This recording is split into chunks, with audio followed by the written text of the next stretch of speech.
آج کل جب لوگ مردے کو دفن کرتے ہیں تو اس کے ساتھ قبر میں ایک پرچہ یعنی عہد نامہ رکھتے ہیں۔ کئی مرتبہ اس پہ بات ہو چکی کہ یہ چیز ٹھیک نہیں۔ میں نے حدیثیں پڑھی نہیں، لیکن چونکہ قرآن کریم میں دلچسپی تھی اور محبت تھی تو میں نے خوب سمجھنے کی خاطر نہایت غور سے پڑھا، لیکن قرآن مجید سے اور چند حدیثیں جو کہ میں نے سن رکھی ہیں اس لحاظ سے کہ میں حضرت رسالت مآب صلی اللہ علیہ وسلم کو رحمت للعالمین سمجھتی تھی، کیونکہ انہوں نے اپنے چچا کے قاتل تک کو معاف کیا تھا۔ سمجھا جائے تو یہ معاملہ انتہائی اہم تھا اور مارنے والا بھی کافر تھا، اور بوڑھی عورت والا قصہ بھی ذہن میں تھا،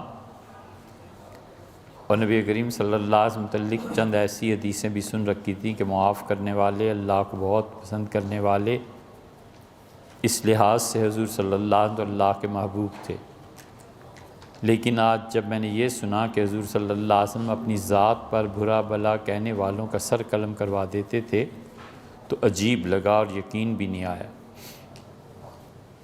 مجھے یہ بھی نہیں پتہ تھا کہ ہمارے ملک میں اس جرم کی سزا بھی نافذ ہے۔ اگر میں اس بات کا یقین کر لوں تو میرے دل سے ان کے رحمت للعالمین اور فراخ دلی اور انسانیت سے پیار کرنے والے اور ان کی اپنی کہی ہوئی باتوں والے سارے قصے ناقابل یقین لگتے ہیں اور انتہائی دکھ ہوتا ہے۔ بیٹے، مجموعی اعتبار سے اس مسئلے پہ ہم کئی مرتبہ گفتگو کر چکے۔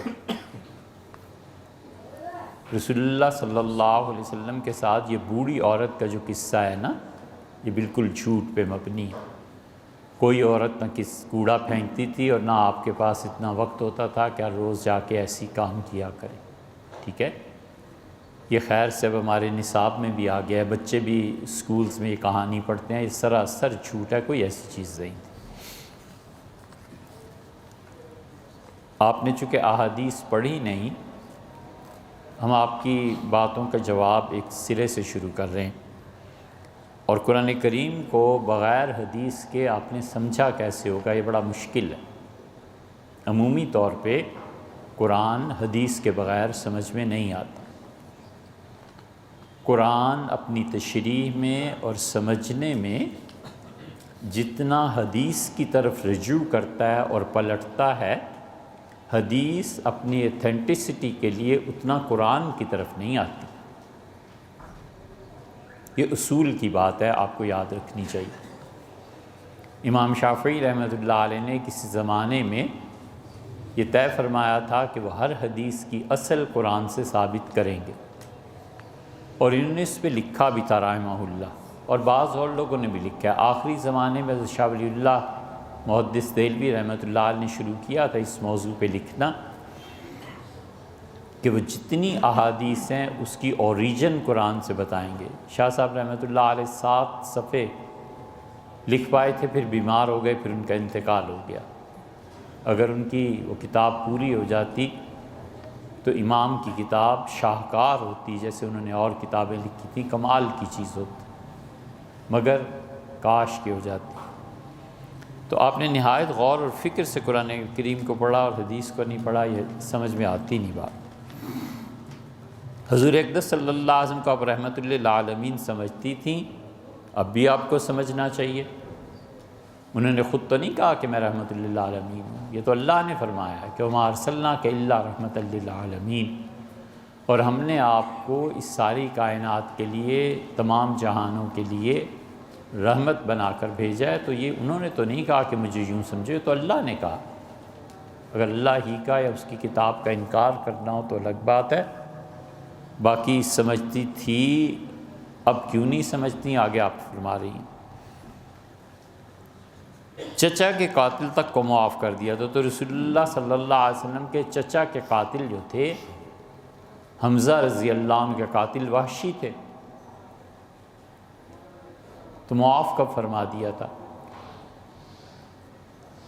احد کے بعد یہ فوج ساری پلٹ کے واپس چلی گئی تھی، اس میں بڑے بڑے قاتل تھے، بڑے بڑے لوگوں نے قتل کیا تھا۔ جیسے بدر کے بعد صحابہ کرام رضی اللہ عنہ وغیرہ سب حضرات مدینہ منورہ چلے گئے تھے، فوج میں تو یہ ہوتا ہی ہے۔ حضور اقدس صلی اللہ علیہ وسلم کے پاس اصل میں وہ آئے تھے فتح مکہ کے موقع پہ یا اس کے کچھ دن بعد، اور انہوں نے خاص طور پہ معافی مانگی کہ یہ جرم ایسا تھا جس نے آپ کو ذاتی طور پر بھی تکلیف پہنچائی، وگرنہ جتنے بھی اس وقت کافر تھے مکہ مکرمہ میں ان کا مقام کیا تھا، کیٹیگرائز کریں تو وہ کیا تھے؟ حربی کافر تھے۔ حربی کافر وہ ہوتا ہے جو لڑائی کے لیے آیا ہو، میدان جنگ میں کھڑا ہو، اور یا آپ اسے مار دیں یا وہ آپ کو مار دیں، یہ حربی کافر ہوتا ہے۔ اس حربی کافر کے احکامات عام کافروں سے مختلف ہوتے ہیں۔ ہم میں سے کوئی یہ اتھارٹی نہیں رکھتا کہ کسی بھی شخص کو بربنائے کفر مار دے۔ وہ جو میدان جنگ میں آیا ہے، اترا ہے لڑائی کے لیے اور مارنا چاہتا ہے مجھے، اور میں اس کو کیوں نہیں ماروں؟ بھائی جیسے اس کا خون ہے ایسے میرا خون ہے۔ یہ حرب وجہ ہے، کفر وجہ نہیں ہے۔ کفر وجہ اگر بنائی جاتی تو آپ کا کیا خیال ہے؟ یہودی مدینہ منورہ میں ویسے ہی رہ جاتے؟ اگر کفر وجہ ہوتی قتل کی تو سیدنا عمر رضی اللہ عنہ سے امام ابو یوسف رحمۃ اللہ علیہ کتاب الخراج میں لائے ہیں اس روایت کو کہ امیر المومنین نے جمعہ پڑھایا حرم میں مکہ مکرمہ میں، اور مکہ میں حرم شریف میں ایک عیسائی کھڑا ہو گیا اور اس سے کہا حضرت یہ حضرت نے پوچھا کوئی میری حکومت میں کوئی، اس نے کہا حضرت یہ شکایات ہے۔ یہ تو حنبلیوں کا مسلک ہے کہ حرم محترم میں کافر نہیں داخل ہو سکتے، حنفیوں کا کبھی بھی نہیں رہا۔ حنفی مسلک کے مطابق، ہم لوگوں کے مطابق، ہندو، سکھ، عیسائی، یہودی سب کے سب مکہ مکرمہ میں جا سکتے ہیں، ہمارے مناسک حج کے دیکھ سکتے ہیں، اس پہ کیا پابندی ہے؟ کچھ بھی نہیں۔ کئی سال پہلے ایک وکیل صاحب نے یہ مسئلہ بیان کر دیا تھا اور بالکل ٹھیک بیان کیا تھا۔ پنڈی کے ایک جاہل مولوی صاحب مرحوم ہو گئے، بڑا شور اٹھا میں تمہارے خلاف مقدمہ کر دوں گا، یہ کر دوں گا، وہ کر دوں گا۔ انہوں نے جا کے دیکھا، ان کا حضرت آپ کس غلط فہمی میں ہیں؟ ممبر غلطی سے آپ کو مل گیا ہے، باپ کے نام پہ آپ ایسی باتیں کرتے ہیں، حنفی فقہ میں یہی ہے اور صحیح ہے، صحیح ہے۔ حنفی فقہا اس کے قائل ہیں، ہم مکہ مکرمہ میں ہر ایک کے داخلے کے قائل ہیں سوائے ایک شخص کے جو طاقت کے ذریعے مکہ آ کے مٹانا چاہتا ہو۔ اگر وہ طاقت کے ذریعے آئے گا تو ہم مسلمان اس کا جواب دیں گے، سیدھی سی بات۔ تو اس لیے وحشی کی پوزیشن کیا تھی؟ وحشی کی پوزیشن یہ تھی جو ابو سفیان کی بھی تھی۔ ابو سفیان رضی اللہ عنہ بھی تو عہد میں انہوں نے مارے لوگوں کو۔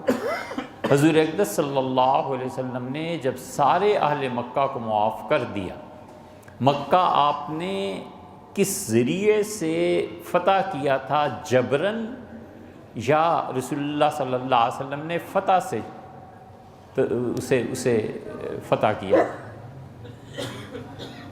شافعی مسلک یہ ہے کہ وہ کہتے ہیں رسول اللہ صلی اللہ علیہ وسلم نے قتال اور جہاد کے بعد مکہ کو فتح کیا ہے، اور ہمارا مسلک یہ ہے کہ رسول اللہ صلی اللہ علیہ وسلم نے صلح کے ذریعے مکہ کو فتح کیا ہے، کوئی قتال اور جہاد نہیں کیا۔ اس اعتبار سے اہل مکہ رسول اللہ صلی اللہ علیہ وسلم کے رحم و کرم پہ رہ گئے تھے۔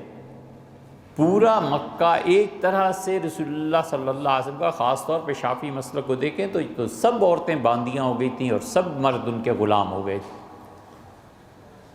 اور حضرت رسالت پناہ صلی اللہ علیہ وسلم نے معاف کیا تو ہر ایک کو معاف کر دیا۔ وحشی کیا اور عہد میں آنے والی ہند کیا اور ابو سفیان رضی اللہ عنہ کیا وغیرہ وغیرہ، سب معافی ہو گئی تھی۔ یہ امام ابو حنیفہ رحمۃ اللہ کے زمانے میں پیش آ گیا تھا۔ امام ابو حنیفہ رحمۃ اللہ علیہ سارے کوفہ کے مالک بن گئے تھے۔ امام صاحب رحمۃ اللہ علیہ اگر اس دن یہ کہہ دیتے کہ کوفہ والوں کو میں معاف نہیں کرتا تو سارا کوفہ ان کا غلام تھا، مرد اور عورتیں ان کی باندیاں تھیں، شرعی احکامات کے مطابق۔ جذبات سے ہٹ کے قانون کی بات ہے نا، تو قانونی طور پر تو یہ سارے کے سارے رسول اللہ صلی اللہ علیہ وسلم کے ہاتھ کے تلے تھے۔ اسی لیے تو آپ جب حرم شریف کعبۃ اللہ سے باہر آئے ہیں تو آپ نے صاف لفظ کہے، آپ نے فرمایا کہ تمہارا کیا خیال ہے، میں تم سے کیا سلوک کرنے والا ہوں۔ مکہ والے ڈرے ہوئے تھے کہ قتل عام ہوگا، مارے جائیں گے ہم سب، جیسے شہروں کی فتح پہ ہوتا ہے، جیسے انہوں نے خود کیا تھا۔ خندق میں یہودیوں کے ساتھ ان کا معاہدہ تھا کہ مسلمان جب ہار جائیں گے پٹیں گے تو ہم گھر کے اندر مدینہ منورہ میں بغاوت کر کے ان کی عورتوں اور بچوں کو ٹھکانے لگا دیں گے اور تم لوگ باہر سے آ جاؤ گے۔ پوری پلاننگ تو یہ تھی۔ اسی طرح رسول اللہ صلی اللہ علیہ وسلم مکہ والوں کو قتل کر دیتے، سب کو کچھ بھی نہیں، شریعت کے مطابق ہو جاتا۔ اور اسی وجہ سے عباس لے گئے، وہ مکہ سے جب باہر نکلے ہیں تو شام کو رسول اللہ صلی اللہ علیہ وسلم اصل میں مکہ سے جب چلے مدینہ منورہ سے تو آپ نے اللہ سے دعا مانگی تھی کہ اللہ یہ کسی پہ ظاہر نہ ہو۔ اس عائشہ رضی اللہ عنہ کہتی ہیں وضو کر رہے تھے اور کرتے کرتے آپ کے چہرہ مبارک کا رنگ تبدیل ہو گیا، میں سمجھ گئی کہ وہی آ گئی۔ آپ نے فرمایا فوج کو بلاؤ، فوج تیار ہو گئی، اور آپ نے خود فرمایا کہ میں نے مکہ کے لیے آنے سے پہلے دعا مانگی تھی کہ اللہ میری اس موومنٹ کی خبر کسی طرح ان تک نہ پہنچے۔ وہ تو پتہ چلا ہے۔ پھر جب مر الظہران میں رسول اللہ صلی اللہ علیہ وسلم اترے دوپہر کو، اور پھر آپ نے شام کے وقت فرمایا کہ ہر آدمی اپنے خیمے کے نیچے آگ جلائے۔ یہ 10,000 کے قریب آدمی جب اتنی آگ جلی تو ٹہلنے کے لیے شام کو شہر سے باہر نکلے تھے ابو سفیان اور عباس رضی اللہ عنہما۔ تو ابو سفیان نے کہا کہ عباس یہ آگ کہاں لگی ہوئی ہے؟ وہ خود حیران ہوئے کہ آگ کہاں سے آ گئی۔ یہ قریب پہنچے تو اس سے کہا ابو سفیان نے کہ یہ کہیں مدینہ والے تو نہیں؟ اس سے کہا مدینہ والے کہاں پہنچ سکتے ہیں؟ اس سے عباس رضی اللہ عنہ کا سوال ہی پیدا۔ انہوں نے کہا دیکھو تو صحیح ہے فلاں تو نہیں۔ یہ ابھی باتیں کر رہے تھے کہ پکڑے گئے، اور جب یہ گزرے خیموں کے بیچ میں سے رسول اللہ صلی اللہ علیہ وسلم تک پہنچنے کے لیے تو سیدنا عمر رضی اللہ عنہ کی نظر پڑ گئی، وہ بھاگے پیچھے، اور جب یہ خیمے میں ان کا اللہ کے رسول اس سے قتل کریں، سب سے پہلے اس ابو سفیان کی گردن اڑائیں، اس نے زندگی بھر ہمیں چین نہیں لینے دیا۔ رسول اللہ صلی اللہ علیہ وسلم سنتے رہے خاموشی سے، اور جیسے انسنی کر دی کہ جیسے سنا ہی نہیں۔ اور عباس رضی اللہ عنہ بار بار کہتے رہے کہ بھتیجے اسے معاف کر دیں، بھتیجے میں اسے لے کے آ، بھتیجے میں تمہارا چچا ہوں، یہ کر دیں یہ کر دیں۔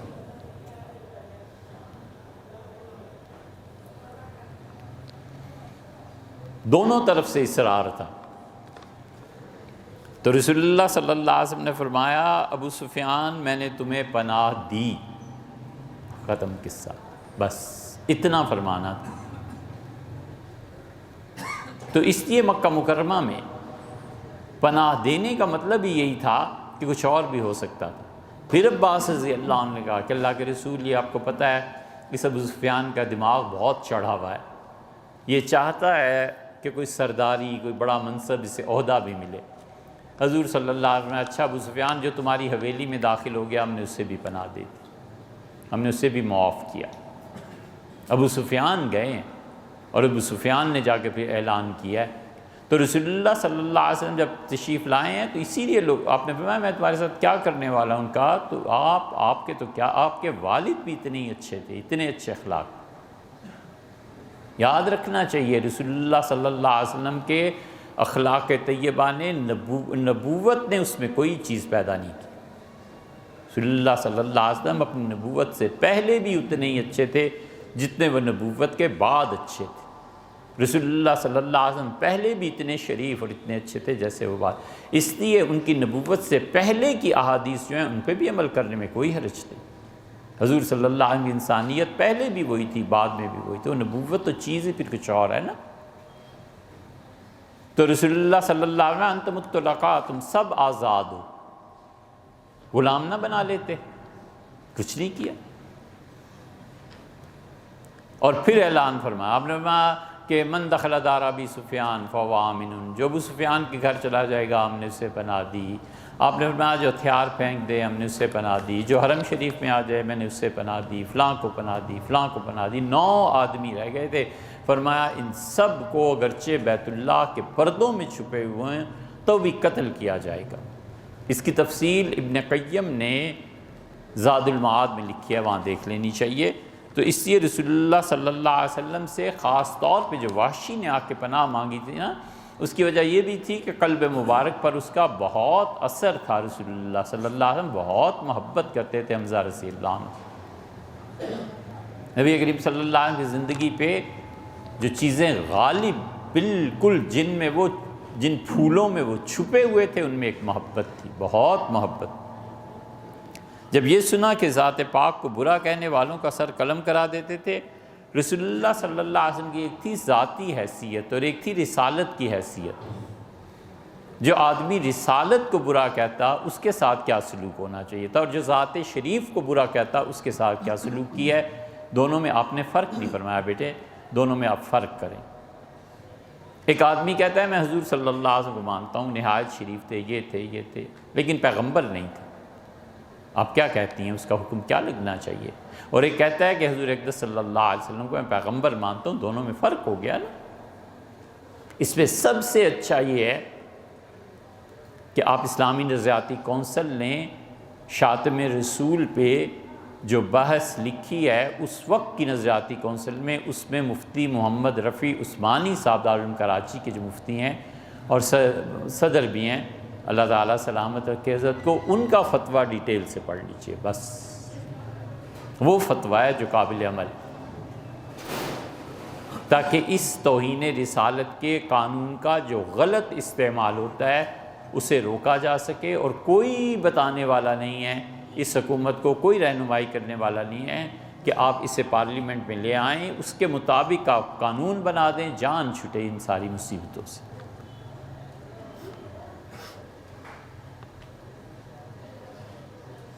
حضرت رسالت پناہ صلی اللہ علیہ وسلم اگر اپنی ذات کے لیے بدلہ لینے والے ہوتے نا،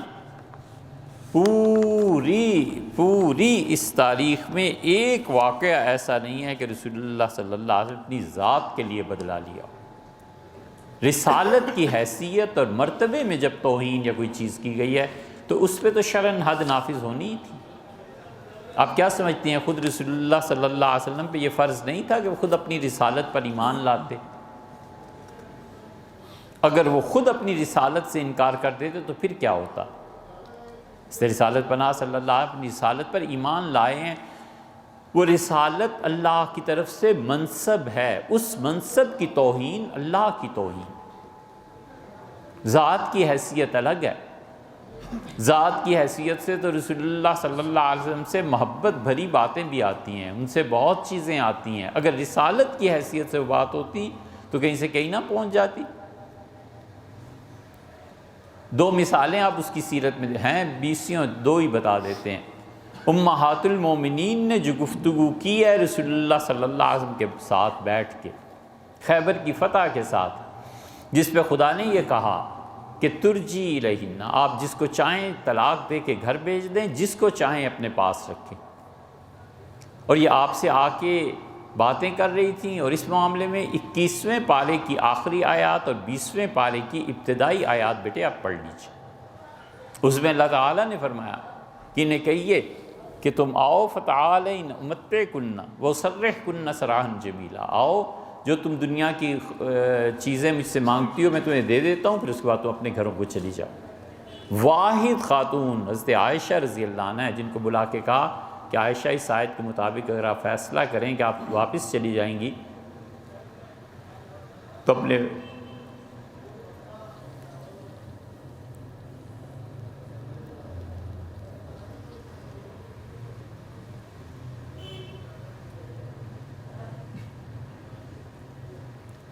والد سے ضرور پوچھ لینا۔ یہ بے پناہ محبت تھی حضور صلی اللہ علیہ وسلم کو حضرت عائشہ رضی اللہ عنہ سے، وہ خواتین کی وہی باتیں، پھر اس کے بعد باتیں سن کے رسول اللہ صلی اللہ علیہ وسلم میں جاتا ہوں گھر سے 30 دن 1 مہینے کے لیے بالا خانہ پہ تشریف لے گئے۔ سیدنا عمر رضی اللہ عنہ نے کہا یہ اللہ کی دشمنوں کیا باتیں تم کر رہی ہو رسول اللہ صلی اللہ علیہ وسلم سے، بڑے سخت جملے بولے، اور رسول اللہ صلی اللہ علیہ وسلم کی اہلیہ میں سے بھی ایک نے جواب دیا، اس کا عمر تمہیں کیا غرض ہے اس سے، یہ ہمارے گھر کا اپنا معاملہ ہے، آپ کیوں بول رہے ہیں اس میں؟ اسی لیے سیدنا عمر رضی اللہ عنہ کو شدید تشویش تھی، اتنی زیادہ کہ بخاری میں آتا ہے کہ وہ کہتے ہیں ایک دن میں دکان پہ جاتا تھا، ایک دن میرا دوست دکان پہ جاتا تھا، شام کو حساب کرتے تھے، ایک دن رسول اللہ صلی اللہ علیہ وسلم کی مجلس میں ایک ترتیب مقرر تھی، تو میں لیٹا ہوا تھا گھر میں، اور آ کے اس نے دروازہ کھٹکھٹایا، میں نے کہا کیا ہوا ہے؟ اس نے کہا، میں نے کہا یہودیوں نے حملہ کر دیا؟ اس نے کہا اعظم من ذالک، عیسائیوں نے۔ میں نے کہا، اس نے کہا ہرقل عیسائیوں سے بدتر چیز ہو گئی ہے، حضور صلی اللہ علیہ وسلم نے ساری بیویوں کو طلاق دے دی۔ میں نے کہا ہائے حفصہ میری بیٹی تو اتنی بد نصیب ہے، حضور صلی اللہ علیہ وسلم کے ساتھ نہیں نباہ کر سکی۔ میں بھاگا مسجد نبوی میں، بلال کھڑے تھے، میں نے کہا بلال میرا بتاؤ، تو بلال گئے اور کہا آرام فرما رہے۔ پھر میں تلاوت کرنے لگا، پھر میں نے کہا بلال میرا بتاؤ، پھر میں نے کہا، اس نے کہا میں نے بتایا نا آرام کر رہے ہیں۔ میری گفتگو سے اٹھ بیٹھے، آواز دی کہ عمر کو بھیجو۔ عمر، میں گیا تو میں نے پہلا لفظ یہ کہا کہ طلق کنہ، آپ نے سب بیویوں کو طلاق دے دی؟ تو حضور صلی اللہ علیہ وسلم ہنس پڑے، فرمایا نہیں میں نے تو نہیں۔ میں نے کہا پھر آپ نے فرمایا میں 1 مہینے کے لیے ان سے الگ ہو کے آ گیا ہوں عمر۔ تو لمبی حدیث ہے، اس کے آخر اس میں جو طلاق کا مسئلہ ہے نا کہ طلاق دے دی، یہ کچھ باتیں تو ہوئی ہیں جو آتی ہیں کتابوں میں، انہیں اور رسول اللہ صلی اللہ علیہ وسلم کی بیویوں کی باتیں ہیں یار، وہاں رسالت نہیں ہے، وہاں شوہر ہیں، وہاں محبت کرنے والے ہیں۔ اب اس حدیث کو کہیں گے ابن ماجہ میں آئی ہے، حضرت فاطمہ رضی اللہ عنہ آئی بہت غصے میں، بیٹی ہے نا، حضور صلی اللہ علیہ وسلم فرماتے تھے بضعۃ منی، میری تو یہ جان ہے، میری بیٹی میرے جسم کا ٹکڑا ہے۔ فرماتے تمہیں پتہ نہیں ہے جو فاطمہ کو تکلیف دیتا ہے، مجھے کس سے کہا تھا؟ سیدنا علی رضی اللہ عنہ سے کہا، علی تمہیں پتہ نہیں ہے فاطمہ کو جو چیز تکلیف دیتی ہے مجھے بھی، جو فاطمہ کو خوش کرتی ہے مجھے بھی خوش کرتی ہے۔ بڑی محبت تھی، غصے میں وہ آئی ہیں، کوئی بات ہوئی تھی ایسی۔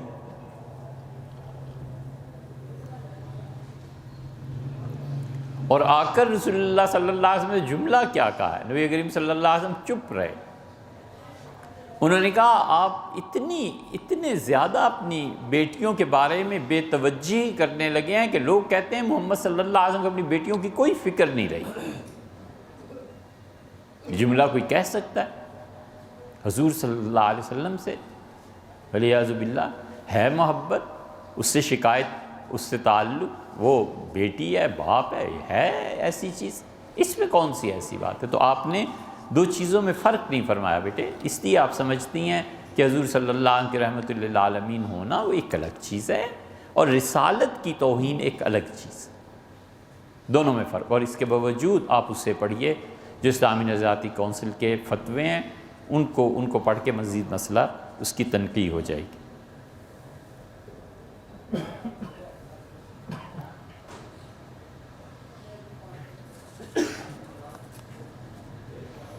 اسکول میں 3 عیسائی بچے اور بچیاں پڑھتے ہیں، کیا ان کو تعلیم دینی چاہیے اور ان کا داخلہ ختم کر دینا چاہیے؟ کیونکہ اسکول میں قرآن مجید، ناظرہ، حفظ، مسنون دعائیں اور احادیث کا یاد کرانا لازم ہے۔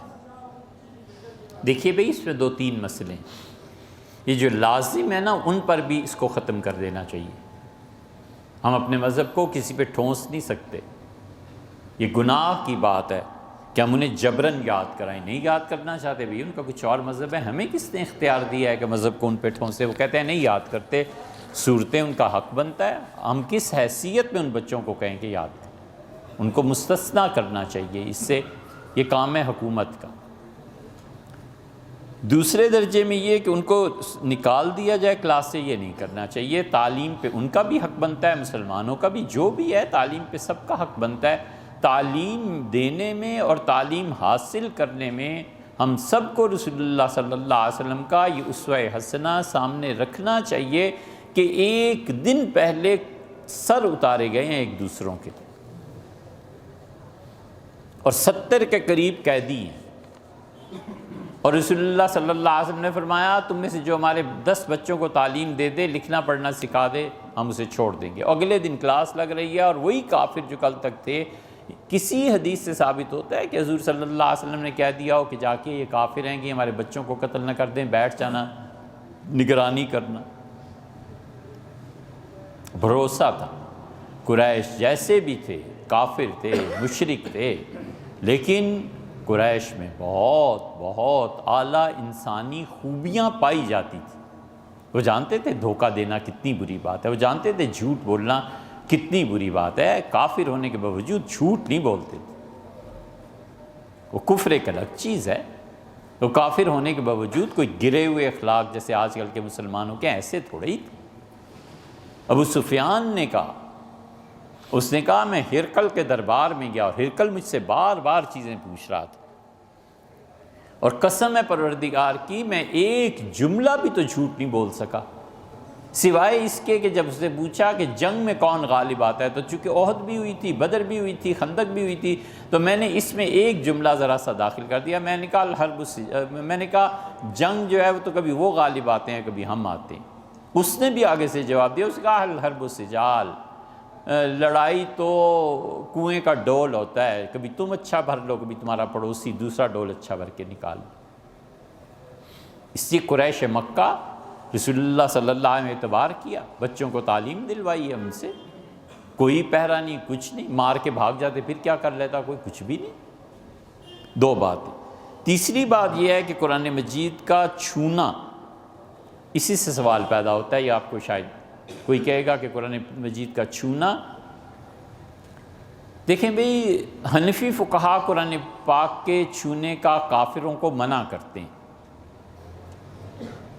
وہ کہتے ہیں کافر نہیں چھو سکتا قرآن پاک، لیکن شاید اصل مسئلے کی علت یہ ہے کہ کافر قرآن کی توہین کرے گا، تو اگر کافر قرآن کی توہین نہ کرنے والا ہو تو پھر کیا کریں؟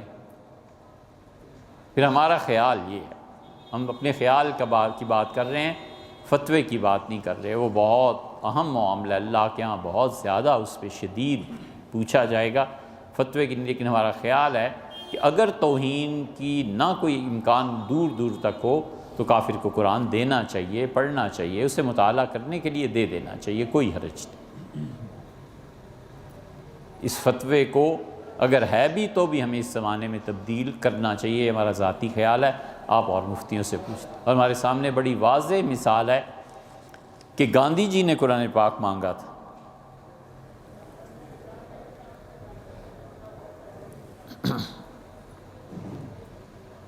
تو باپو کے قرآن پاک مانگنے پہ دارالعلوم کی شورا میں یہ بات پیش کی گئی تھی۔ حضرت حسین احمد صاحب مدنی رحمۃ اللہ علیہ کے چونکہ کانگریس اور جمعیت علماء ایک دوسرے کے ساتھ تھے، تو کسی میٹنگ میں باپو نے کہا کہ مجھے قرآن پاک دے دے، میں پڑھنا چاہتا ہوں۔ تو میٹنگ میں حضرت رحمۃ اللہ جب یہ مسئلہ رکھا تو مفتی کفایت اللہ صاحب رحمۃ اللہ علیہ موجود تھے۔ مفتی کفایت اللہ صاحب رحمۃ اللہ علیہ فتویٰ دیا کہ گاندھی جی کو قرآن پاک دیا جائے تو کوئی پڑھے۔ گاندھی نے پھر قرآن پاک لے لیا، اور اس نے پھر ایک دن علماء تھے ان سے کہا کہ تمہاری اس پاک کتاب کو میں نے پڑھا اور مجھے سب سے زیادہ جو اچھی چیز لگی ہے جسے میں اپنے ورد میں اب شامل کر لیا ہے وہ سورہ اخلاص ہے، قل هو اللہ احد، میں اسے روز پڑھتا ہوں۔ یہ ہمارے یہاں کی روایات میں آیا، اب جو بھی ہوا ہو اس کے بعد ہمیں نہیں معلوم۔ اور موت سے 4-5 دن پہلے اس نے اپنے سیکرٹری سے کہا کہ مسلمانوں کو ان کی پاک کتاب واپس دے دو، چونکہ 47 کے یہ سارے ہنگامے یہ چیزیں مجھے نہیں پتہ، کچھ بھی ہو سکتا ہے، تو یہ واپس دے دو۔ تو اس سے ہمارا خیال یہ ہے کہ عیسائی بچے ان کو قرآن پاک کا مطالعہ کرانا، اگر وہ اپنی خوشی سے کریں، بالکل موقع ملنا چاہیے، وہ یاد کرنا چاہیے، اللہ کی پاک کتاب کو یاد کرنا چاہیے۔ صحابہ کرام رضی اللہ عنہم بنیادی طور پر یہ فرق کرتے تھے۔ قرآن بتاتا ہے کہ لیسو سوا، اللہ کہتا ہے یہودی سارے برابر نہیں ہوا کرتے، یہودیوں میں کچھ اتنے اچھے ہیں جو رات بھر اللہ کی کتاب کو پڑھتے ہیں، اور اللہ تعالیٰ نے قرآن میں ذکر فرمایا، اللہ نے فرمایا سارے یہودی برابر ہیں۔ ایسے یہودی بھی ہیں کہ تم اگر ایک پہاڑ سونے کا ان کو دے دو نا امانت، اور امانت ایک درم ایک چیز کاٹے بغیر تمہیں واپس مل جائے، اگر ایسے یہودی بھی ہیں تمہیں ایک پائی دے آؤ نا تو وہ پائی کا قرض واپس نہیں کرتے جب تک کہ تم اس کے سر پہ کھڑے نہ رہو۔ عیسائیوں کے بارے میں بھی یہی ہے۔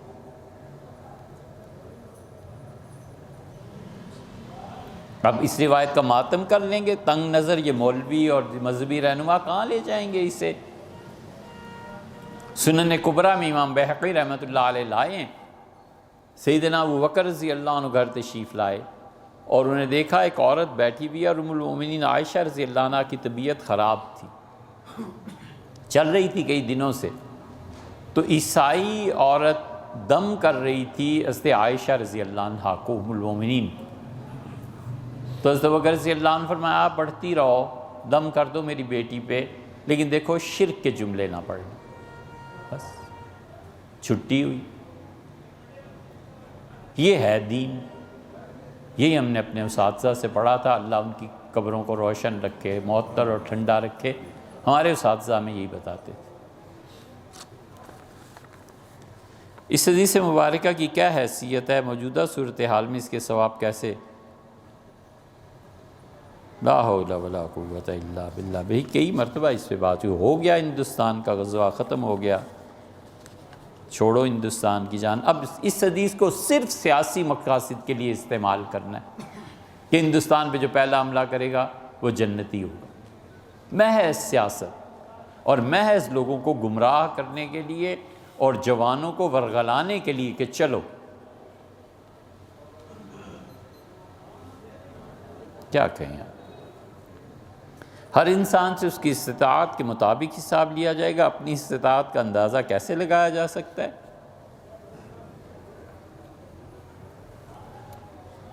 بھیا یہ تو سوال وہی کر سکتا ہے جس کو اپنی ذات کا اندازہ نہ ہو۔ ہر عقل مند آدمی جانتا ہے کہ میں کتنی خدا کی عبادت کر سکتا ہوں، کتنا میں خرچ کروں اور کتنا بچا کے رکھوں، یہ تو جنرل چیزیں ہیں نا۔ کتنا میں اللہ تعالیٰ کے لیے عبادت کروں تاکہ کل دفتر میں لوگوں کے جو کام آتے ہیں کہیں ایسے نہ ہو کہ سارا دن مجھے نیند کے جھٹکے لگتے رہے۔ ہر آدمی جانتا ہے کہ میں خدا کی رحمت میں سے کتنا جو مال اس نے دیا خرچ کروں تاکہ میرے بچوں کو کل کو مانگنا نہ پڑے، کتنا میں نے بچا کر رکھنا ہے۔ شریعت نے سیدھی سادی چیزیں مقرر کر دی ہیں کہ تم نے قربانی دینی ہے بڑی عید کے موقع پہ، زکوٰۃ دینی ہے، فطرانہ دینا ہے، کوئی قسم کھا لو گے تو قسم کا کفارہ دینا ہے، نذر ماننا جسے کہتے ہیں، نذر کو پورا کرنا ہے، اور ایمرجنسی میں مسلمانوں پہ کوئی تکلیف آ گئی تو تم اس پہ اپنا مال خرچ کرو گے۔ اور یہ کہ تم ضرورت سے زائد مال اللہ کی راہ میں دے دو، خرچ کرو، یہ چند ایک چیزیں شریعت نے گن دی ہیں، تو ہر آدمی کو اندازہ ہوتا ہے کوئی اس میں کیا کر سکتا ہے کیا نہیں کر سکتا۔ بعض صوفیہ کے متعلق مشہور ہے کہ وہ ظاہری طور پر نماز نہیں پڑھتے لیکن ان کا کوئی اور مثالی جسم عطا کیا جاتا ہے، وہ نماز وضو وغیرہ ادا کرتے ہیں۔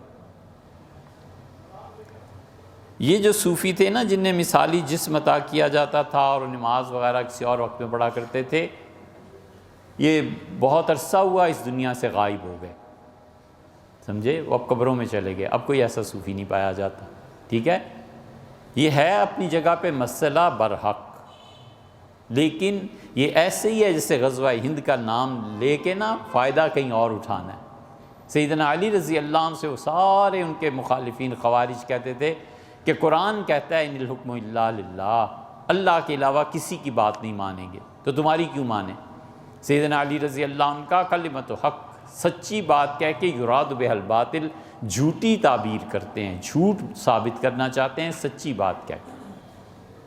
یہ سب جھوٹ نہیں ہے، یہ سب سچ ہے، حقیقت میں سچ ہے، مگر کسی کو اجازت نہیں دی جا سکتی۔ صوفیہ کو مثالی جسم عطا ہوتا ہے، اس دنیا میں ہوتا ہے، موت کے بعد ہوتا ہے، ہر شخص کو مثالی جسم عطا ہوتا ہے نہیں ہوتا، یہ صوفیہ کی بڑی لمبی بحثیں۔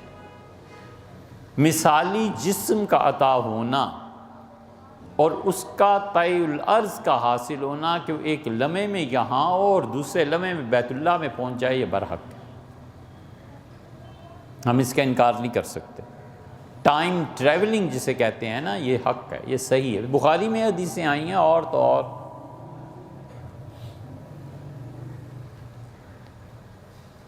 اگر آپ نے فلسفہ پڑھا ہے اور ٹائم کو پڑھا ہے تو پھر شاید آپ اس سوال سمجھ سکیں، ورنہ بہت مشکل ہے۔ صحیح بخاری میں ٹائم میں ٹریولنگ کے متعلق قرآن کریم میں نہیں آیا کہ سلیمان علیہ السلام جاتے تھے، رواہا شہر غدوہا شہر و رواہا شہر، وہ ایک مہینے کی مسافت طے کرتے تھے، صبح اور ایک مہینے میں گھوڑا جتنا چلتا ہے اتنی مسافت وہ شام کو طے کرتے تھے۔ اس آیت کی اب تک ہمیں نہیں سمجھ آئی بھائی، اب وہ لوگ بھی نہیں رہے جن سے سمجھیں، لیکن یہ آیت ہمیں سمجھ نہیں آتی۔ سلیمان علیہ السلام کہاں جاتے، اس لیے ریکارڈ کروا رہے ہیں کہ کسی کو سمجھ آئے یار تو ہمیں بھی بتانا۔ سلیمان علیہ السلام کہاں جاتے تھے؟ گھوڑا 1 مہینے میں کتنا دوڑ سکتا ہے؟ روزانہ فرض کر لیں 8 گھنٹے دوڑتا ہے تو کہاں تک جائے گا؟ وہ جاتے تھے تاریخ کے مطابق شام سے فلسطین میں، یا فلسطین سے شام تک کا یہ سفر تھا، وہ 16-18 کلومیٹر ہے۔ اللہ فرماتے ہیں 1 مہینہ صبح اور 1 مہینہ شام۔ وہ 1 مہینے کی مسافت وہاں سے کہاں بنتی تھی؟ کیا افریقہ جاتے تھے یا ہندوستان تشریف لاتے تھے؟ یمن نہ جاتے، یمن بھی اتنا دور نہیں۔ 1 مہینے کی مسافت بنتی کہاں تھی؟ خود یمن جانے کی روایت کیا ہے؟ یمن، شام، یمن، ہندوستان، افریقہ، تینوں روایات ہیں، اور تینوں میں کوئی اتنی پکی بات نہیں۔ پکی بات تو جب رسول اللہ صلی اللہ علیہ وسلم فرمائیں جاتے کہاں تھے۔ اس سے بھی پتہ چلتا ہے کچھ نہ کچھ یہ ٹائم ٹریولنگ کچھ نہ کچھ ہوتا ہی ہوگا۔ صحیح بخاری میں ٹائم کی ٹریولنگ کے متعلق آیا،